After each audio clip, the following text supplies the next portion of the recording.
പക്ഷേ പുതിയൊരു വാർത്ത വരുന്നുണ്ട്. അതായത് ഹമാസ് നേതാക്കൾ ലക്ഷ്യമിട്ട് ദോഹയിൽ ഇസ്രായേൽ ആക്രമണം നടത്തിയല്ലോ.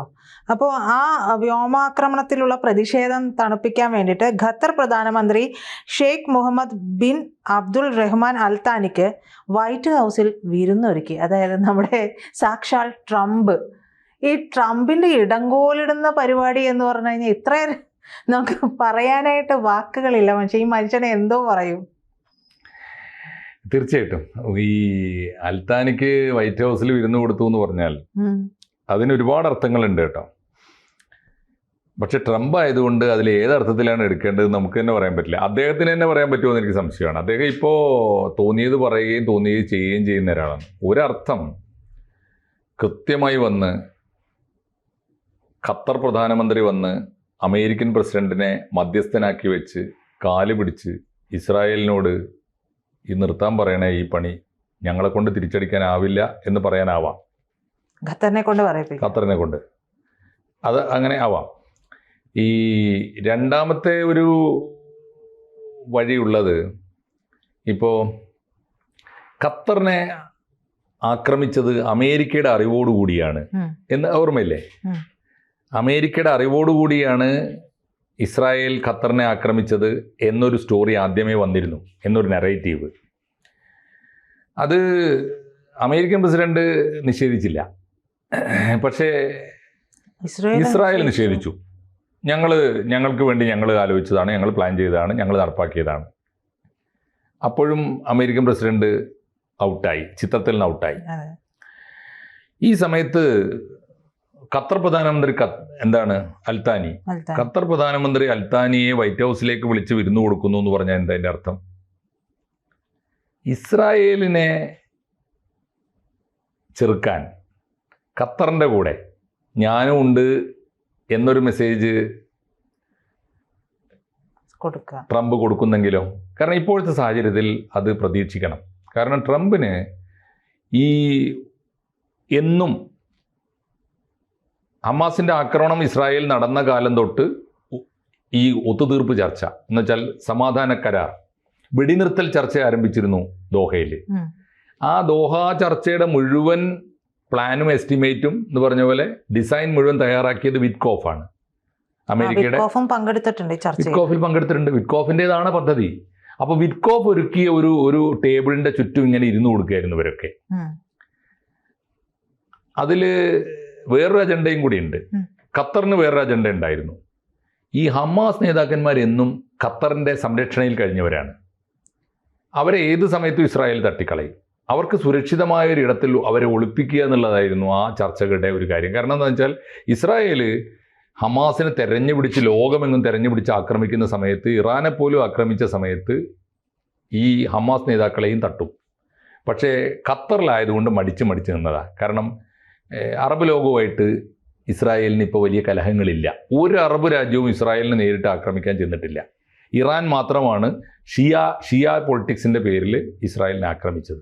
അപ്പോൾ ആ സമയത്ത് ഈ ഖത്തറിൻ്റെ അജണ്ടയുണ്ട്, അമേരിക്കയുടെ അജണ്ടയുണ്ട്. അമേരിക്കയുടെ അജണ്ട എന്താണ്? അമേരിക്കയുടെ അജണ്ട ഞാൻ പറഞ്ഞ രീതിയിൽ ഒന്ന് വെടിനിർത്താൻ പറഞ്ഞു. അമേരിക്ക പറഞ്ഞുകൊണ്ടേയിരുന്നു വെടിനിർത്താൻ. ഇസ്രായേലാണ് കേൾക്കാതിരുന്നത്. 2, ഇറാനെ ആക്രമിക്കുന്നതിന് മുമ്പ് അമേരിക്കയോട് ചോദിച്ചിട്ടില്ല. എന്നിട്ട് പോലും അമേരിക്കക്കാണ് തിരിച്ചടി കിട്ടിയത്. ഇറാൻ പോയി ആക്രമിച്ചത് അമേരിക്കയുടെ കേന്ദ്രങ്ങളാണ്. അപ്പോൾ ഇതിനൊക്കെ ഉത്തരവാദിയായ ഇസ്രായേലിനെ ഇങ്ങനെ കയറൂരി വിട്ടാൽ പക്ഷേ ഇപ്പോഴത്തെ ഒരു ലോക അവസ്ഥ വെച്ചിട്ട് അമേരിക്കയുടെ വിശ്വാസ്യത നഷ്ടപ്പെടുകയും ഇസ്രായേലിൻ്റെ വിശ്വാസ്യത കൂടുകയും ചെയ്തിട്ടുണ്ട്. ആ സാഹചര്യത്തിൽ ഇസ്രായേൽ ഫലസ്തീനെ ആക്രമിച്ചത് ഞാൻ അറിഞ്ഞിട്ടില്ല എന്ന് ഇദ്ദേഹം അറിഞ്ഞുകൊണ്ടാണ് എന്ന് ഇസ്രായേൽ നേരത്തെ പല ഭാഗത്തുനിന്നും പറഞ്ഞതാണ്. ഇസ്രായേൽ പറഞ്ഞു അദ്ദേഹം അറിഞ്ഞിട്ടില്ല. അപ്പോൾ അങ്ങനെ വരുമ്പോൾ ഇവർ ന്യായമായും സംശയിക്കുന്നു. ഇസ്രായേലും അമേരിക്കയും തമ്മിലൊരു ഡിവൈഡ് വന്നിട്ടുണ്ട്, പ്രത്യേകിച്ച് ട്രംപിൻ്റെ കാലത്ത്.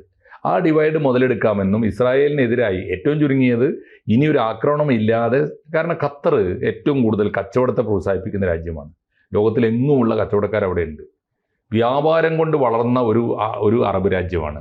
അതുകൊണ്ട് അവരുടെ വ്യാപാരത്തിന് മുന്നോട്ട് പോകാനുള്ള ഏറ്റവും നല്ല വഴി ഇസ്രായേൽ ഇപ്പോൾ ഒരു കരാറുണ്ടാക്കുക.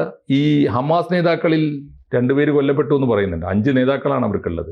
ആ 3 പേരെ വിട്ടുകൊടുക്കാനോ കൊടുക്കാതിരിക്കാനോ ഒരു കരാറിൽ എത്തിച്ചേർന്നിട്ട് ഇനി അങ്ങോട്ട് ആക്രമണം ഇല്ലാത്തൊരവസ്ഥ ഉണ്ടാക്കുക. അതിന് അമേരിക്ക മുൻകൈ എടുക്കണമെന്ന് ഖത്തർ തന്നെ ആവശ്യപ്പെട്ടതാവാലോ, അങ്ങനെയും ആവാം. പക്ഷെ അത് കൊടുക്കുന്നൊരു ചിത്രം വളരെ അപകടമാണ്. എന്താ അപകടം എന്ന് വെച്ചാൽ, ഖത്തർ പോയി ഇസ്രായേലിനെതിരായി അമേരിക്കൻ പക്ഷത്ത് ചേർന്നിരിക്കുന്നു എന്ന ചിത്രം വരും. അത് ട്രംപിനും നല്ലതല്ല. ട്രംപ് ഇസ്രായേലിനെതിരായി അറബ് ലോകത്തൊരു ഡിവൈഡ് ഉണ്ടാക്കുന്നു. എന്നിട്ട് ട്രംപിൻ്റെ കൂടെ നിന്നിട്ട് ഇസ്രായേലിനെ ആക്രമിക്കാൻ ഒരു അറബ് രാജ്യം തയ്യാറാവുന്നു. അങ്ങനെ ഭയങ്കര കൺഫ്യൂഷൻ ഉണ്ടാക്കുന്ന ഒരു നിലപാട്. ഇസ്രായേൽ ഇപ്പൊ കേൾക്കുന്നില്ല എന്ന് പറയുന്നത് ഇവരുടെ ഒരു സഖ്യരാജ്യം പോലെയായിരുന്നല്ലോ ഇസ്രായേൽ. പക്ഷേ ഇസ്രായേൽ ഇപ്പൊ കേൾക്കാതിരിക്കുന്നതിന് പിന്നിലുള്ള പ്രധാന കാരണവും മാഷ് നേരത്തെ പറഞ്ഞതുപോലെ ഈ അമേരിക്കയുടെ, അതായത് പ്രധാനമായിട്ട് ഈ ട്രംപ് വന്നതിന് ശേഷമാണല്ലോ ഈ ഇരട്ടത്താപ്പ് മനസ്സിലായത് കൊണ്ട് തന്നെയല്ലേ? അതാണ് ഒരു പ്രധാനപ്പെട്ട കാരണം. ട്രംപിനെ വിശ്വസിക്കാൻ കൊള്ളില്ല എന്ന് ഇസ്രായേലിന് പോലും ബോധ്യപ്പെട്ടു. പറയുന്നതല്ല പ്രവർത്തിക്കുക, പ്രവർത്തിക്കുന്നതല്ല പറയുക, പരസ്പരം യാതൊരു ബന്ധവുമില്ല. ഇപ്പൊ മാഷ് പറഞ്ഞല്ലോ ഹമാസ് നേതാക്കളെ എങ്ങനെ പ്രൊട്ടക്ട് ചെയ്യാമെന്നുള്ള യോഗമാണ് ആക്ച്വലി അവിടെ നടന്നത്. അത് ഇസ്രായേൽ മനസ്സിലാക്കി കഴിഞ്ഞു. ഇനി അമേരിക്ക ഈ ഒരു കാര്യത്തിൽ നയതന്ത്ര ചർച്ചയ്ക്ക് വിളിച്ചിട്ട് കാര്യമില്ല. ഒറ്റ കാര്യം കൂടി, അത് വേറൊരു കള്ളി കൂടി ഇതോടെ ഈ എപ്പിസോഡോടുകൂടി പുറത്തു തുടരുന്നുണ്ട്. അത് നമ്മൾ ഒരിക്കൽ ചർച്ച ചെയ്തതെന്ന് എനിക്ക് സംശയമുണ്ട്, ഇല്ലെങ്കിൽ ചർച്ച ചെയ്യേണ്ടതാണ്. ലോകത്തിലെ എല്ലാ ഇസ്ലാമിക തീവ്രവാദികളെയും ജനിപ്പിക്കുന്നതിലും വളർത്തുന്നതിലും പോറ്റുന്നതിലും അമേരിക്കയ്ക്ക് എന്നും പങ്കുണ്ട്. ബിൻ ലാദൻ ഉണ്ടായത് അവിടെയാണ്, പരിശീലനം കൊടുത്ത അവിടെയാണ്, ആയുധം കൊടുത്ത അവിടെയാണ്. ബിൻ ലാദൻ സോവിയറ്റ് യൂണിയനെതിരായിട്ട് പൊരുതാൻ വേണ്ടി അഫ്ഗാനിസ്ഥാനിലേക്ക് ബിൻ ലാദനെ വിമാനം കയറ്റി വിടുന്നതിൻ്റെ തലേന്ന് രാത്രിയിൽ, ഞാൻ പറഞ്ഞില്ല, അന്ത്യത്താഴം, അവസാനത്തെ അത്താഴം കൊടുത്തത് വൈറ്റ് ഹൗസിലാണ്. അത്ര അടുത്ത ബന്ധമുണ്ട് അവർക്ക്.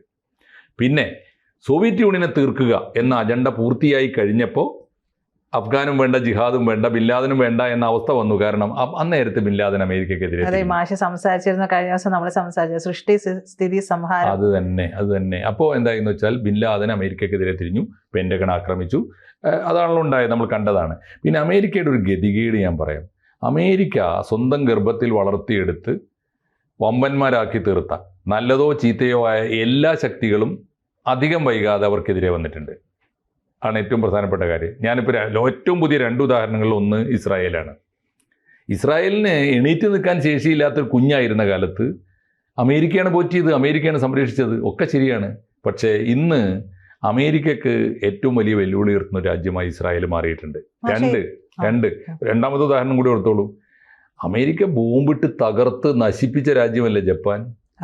ഏറ്റവും ഒടുവിൽ ജപ്പാൻ വളരെ പതുക്കെ പിന്നീട് ജപ്പാനും അമേരിക്കയും തമ്മിൽ വലിയ വ്യാപാര കരാറുണ്ടാക്കി. ജപ്പാൻ അതിവേഗത്തിൽ വളർന്നു. ഇപ്പം ജപ്പാൻ അമേരിക്കയെക്കാളും വലിയ നിലയിലെത്തി. ഏറ്റവും ഒടുവിലത്തെ കാഴ്ച എന്താ?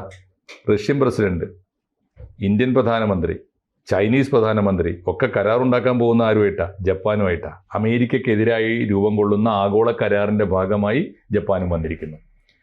3, സൗദി അറേബ്യ ഇവർ വളർത്തിയതല്ലേ. സൗദി അറേബ്യയെ എണ്ണ കണ്ടെത്തിയതും എണ്ണ കുഴിച്ചെടുത്തതും എണ്ണ വിറ്റഴിക്കാൻ തീരുമാനിച്ചതും എണ്ണയ്ക്ക് വേണ്ടി എണ്ണയുടെ പേരിൽ അവരെ പെട്രോ ഡോളറിൻ്റെ പേരിൽ സമ്പന്നന്മാരാക്കിയതും ഒക്കെ അമേരിക്കയാണ്. ഇപ്പോൾ അമേരിക്ക പറഞ്ഞ സൗദി അറേബ്യ കേൾക്കുമോ?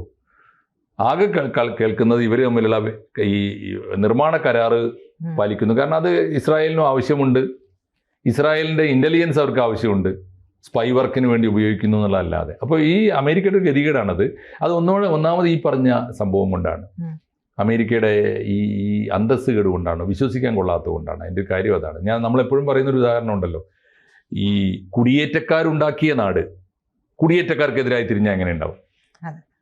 അതാണല്ലോ അമേരിക്ക. അതുകൊണ്ടാണല്ലോ എല്ലാ അമേരിക്കൻ പ്രസിഡന്റും, ഈ ട്രംപ് ഒഴികെ അമേരിക്കൻ പ്രസിഡന്റുമാരായി തിരഞ്ഞെടുക്കപ്പെട്ട എല്ലാവരും ആദ്യം സന്ദർശിക്കുക ലണ്ടനാണ്. അവരോട് കടപ്പാടുണ്ട്, പോയിട്ട് തറവാട് അതാണ്. പകരം ഇയാൾ പോയത് എങ്ങോട്ടാ? അറബ് രാജ്യങ്ങളിലേക്കാണ്. അതാണ് അതിൻ്റെ വ്യത്യാസം തീർച്ചയായിട്ടും. അപ്പോൾ ഈ ഒരു വളരെ വളരെ സങ്കീർണവും കൗതുകം നിറഞ്ഞതുമായൊരു കാഴ്ചയാണത്. ഇസ്രായേൽ പോയി ഖത്തറിനെ ആക്രമിക്കുന്നു. എന്താ കാരണം? ഖത്തർ ഹമാസ് തീവ്രവാദികളെ രക്ഷിക്കുന്നു. 2, ഖത്തർ ഇസ്രായേലും ഹമാസും തമ്മിലുള്ള യുദ്ധം അവസാനിപ്പിക്കാൻ വെടിനിർത്തൽ ചർച്ച നടത്തിക്കൊണ്ടേയിരിക്കുന്നു പരമ്പര. ആരെ കാർമ്മികത്വം വഹിക്കുന്നത്? അമേരിക്കൻ പ്രതിനിധി വിറ്റ്കോഫ് പോയി കാർമ്മികത്വം വഹിക്കുന്നു. എന്നാൽ വെടിനിർത്തൽ നടന്നോ? ഇല്ല. പകരം ആക്രമണമാണ് നടന്നത്. നേരിട്ട് യുദ്ധമാണ് നടന്നത്. ഇസ്രായേൽ പോയി ഖത്തറിനെ ആക്രമിക്കുകയാണ് ചെയ്തത്. അന്നേരത്ത് ഖത്തറിനെ വിളിച്ചു വരുത്തി ഇസ്രായേലിൻ്റെ അക്രമത്തിനെതിരായി സമാധാനിപ്പിക്കാനോ ഐക്യപ്പെടാനോ വിരുന്നു കൊടുക്കാനോ ഭാവി പദ്ധതികൾ തയ്യാറാക്കാനോ അമേരിക്ക ഖത്തറിനെ വിളിച്ചു വരുത്തുന്നു എന്ന് പറഞ്ഞാൽ വേറെയും അർത്ഥങ്ങൾ അതിനകത്തുണ്ട്. ഇപ്പോൾ അമേരിക്കയുടെ കൂടെ നിൽക്കുന്ന അറബ് രാജ്യങ്ങളും കുറവാണ്. ഒരു ഖത്തറിനെയെങ്കിലും കൂടെ നിർത്താനുള്ള ശ്രമത്തിൻ്റെ ഭാഗം കൂടിയാകണം ഇത്. പക്ഷേ ട്രംപാണ്. അതുകൊണ്ട് ആരും, എനിക്ക് തോന്നുന്നു ഈ അൽത്താനി പോലും ട്രംപിനെ കഴുത്തിന് കീഴോട്ട് വിശ്വസിക്കും എന്ന് നമുക്ക് പറയാൻ പറ്റില്ല. അതാണ് ട്രംപിൻ്റെ ഗതികേട്. അമേരിക്കയോട് നമുക്ക് ലജ്ജിക്കാം എന്നല്ലാതെ ഒന്നും ഈ സമയത്ത് പറയാൻ പറ്റില്ല.